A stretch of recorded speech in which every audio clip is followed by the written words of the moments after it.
Okay, just got some news that to me is a little sad. I'm a fan of Amber Ruffin, and I just found out that she's been fired as the host of the White House Correspondents' Dinner this year, and I was looking forward to that. She delivers comedic material very well as a host, and I thought she was going to do a great job and be funny. I didn't know what material she was going to use, but I always watch the White House Correspondents' Dinners. Every year, I reach out to them and say, "Hey, let me host it.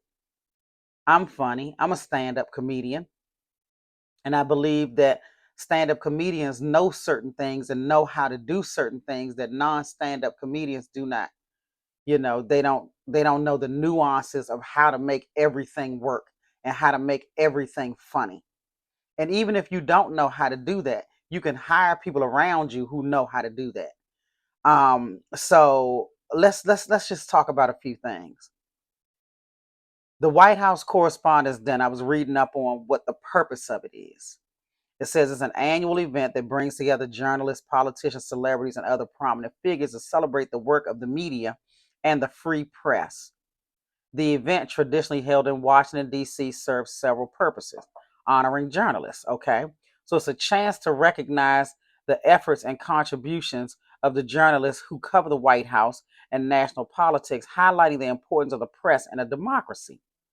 Fostering relations between the media and politicians. The dinner is an informal setting where journalists and political leaders, including the president and members of Congress, can interact, often helping to build relationships and mutual understanding, raising funds for journalism scholarships.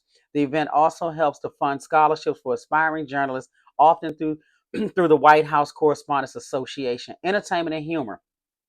The evening is known for its lighthearted atmosphere, with the president traditionally delivering a humorous speech, followed by a comedic performance from a guest comedian. The part of the evening, this part of the evening is a chance to make light of political and media topics in a playful and entertaining manner. Though it's a celebration of the press and political life, it also serves as an opportunity for fun and camaraderie amid the often serious nature of Washington politics. Now, after reading what the mission statement is, and it's about having a lighthearted night. First of all, the climate that we're in right now is really very serious. Sometimes you feel like it's hard to be lighthearted in a climate like this, but there's a way to do it. And we stand-up comedians know how to do it. So I'm listening to what happened today, and like I said, just devastated. First of all, we all know that Donald Trump doesn't even attend these correspondence dinners because he's too thin-skinned, and he's surely not getting up there trying to be funny at the end of the night. So he's not even going to be there. And what happened today, I'll have to show you a clip. Amber Ruffin, I almost called her Amber Rose.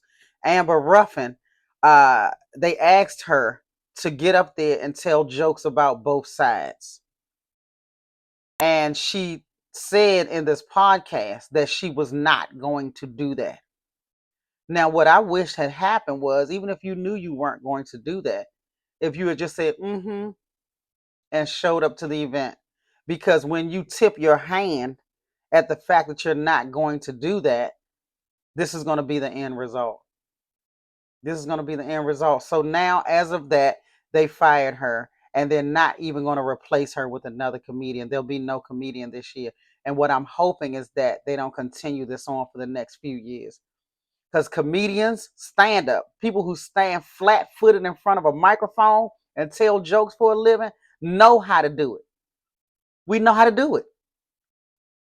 So um, yeah, we know how to do it. Like, first of all, I'm a Democrat, but I know that there's issues with the Democrat Party. The Democrat Party is not perfect. There's a lot of fodder for the Democrat side. Democrats are not perfect. There are things that we need to work on as a party and things we need to improve on as a party, and some come to Jesus moments we need to have as a party. No party has been able to secure the borders. You could come up with a joke about that. There's a way to do it. But now,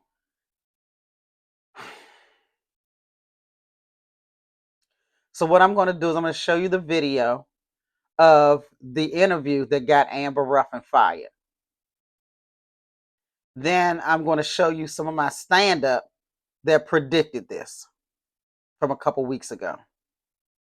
So will anyone from the administration be attending? How much do you actually know about who will be in attendance? Do you get like the rundown? I'm sure that I will at some point. You will. I Okay. know the news organizations that will be attending. I don't think the people confirm until quite a bit later. I don't necessarily, like, I'm not 100% interested in being like, ha, you're here, look at your stupid head, you're burned. I care that, like, you're kind of a bunch of murderers. I mean, so, like, they were like, you need to be, equal and make sure that that you give it to both sides and blah, blah, blah. I was like, there's no way I'm going to be freaking doing that, dude. Under no circumstances. And no one group wants to be just banged on all night.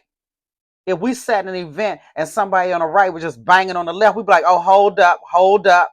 Now, I know you didn't. So what about your side?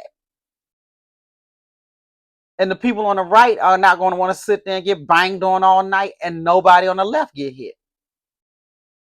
But you have to know how to do it.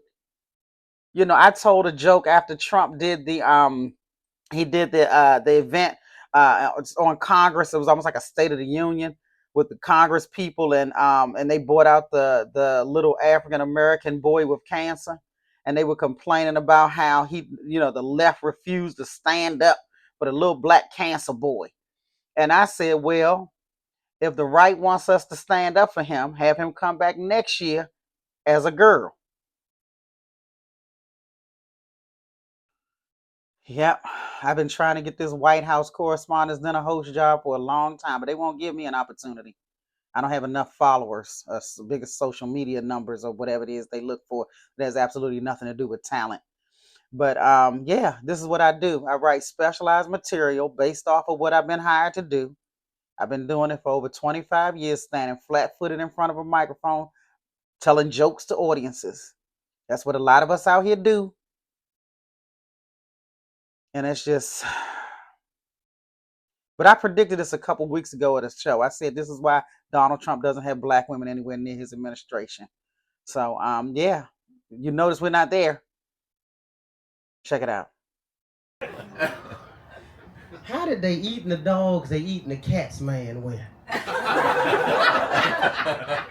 Like, they're eating the dogs, they're eating the cats, they're making ceviche out of the goldfish.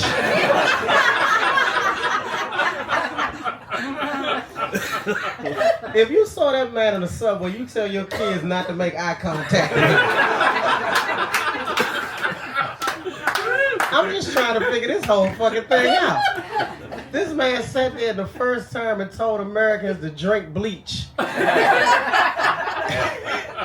When we were kids, we had the poison control. Remember they had the little skull with the circle and the cross, and they told you not to drink. Yeah, we learned that in elementary school. And the doctor, I can't remember the doctor name that was sitting there and she didn't say shit, the scarves lady. The doctor, she had all fancy scarves. He done fucked up her whole scarves empire because she was planning on retiring and selling them damn scarves. But she sat there just blinking and did not interrupt that man. And that was her moment. We ain't heard from this doctor since. She should have took that scarf and wrapped it around his thick ass neck. So y'all notice Trump don't have no black women close to him in his administration because we just don't have the patience. As soon as he said some drinks, what the fuck did you just tell these people?